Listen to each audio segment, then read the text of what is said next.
The light of the new groundbreaking 3D scan of the Titanic, which allows viewing the ship as if all the water of the ocean had been drained, has opened a new frontier of debate on the Titanic sinking, potentially dismantling a century-old understanding of one of history's most infamous maritime tragedies. But remember that these are crazy conspiracy theories, so let's imagine for the moment that these are nothing more than fiction stories.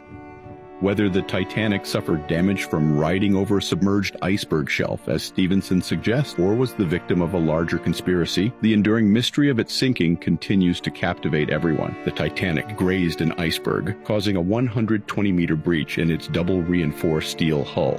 But it's improbable that ice could cause such damage.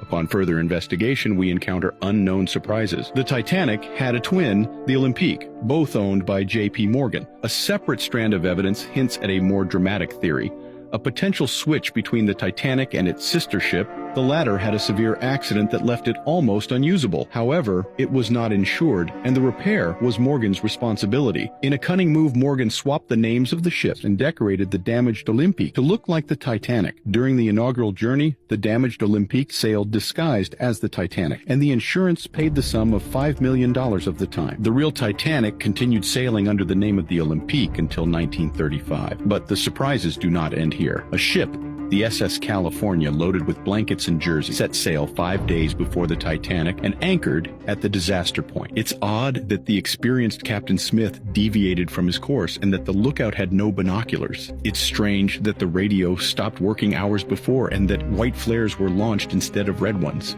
And it's even more strange that J.P. Morgan and 50 of his friends, some of whom were in favor of the creation of the Federal Reserve, decided not to board at the last minute. Curiously, many of those who opposed the creation of the Federal Reserve, including the Ashton, Guggenheim, and Strauss families, died in the disaster. This allowed supporters of the Reserve, including Morgan, to create it without opposition the following year. The Titanic was found in 1985, and to everyone's surprise, there was no 120-meter breach, but multiple holes from 1 to 50 centimeters caused by internal explosions. Even more, the name Olympique was found on the propellers. There's a book, Titan, by Morgan Robertson, that narrates the Titanic incident with chilling accuracy, written 14 years before the sinking.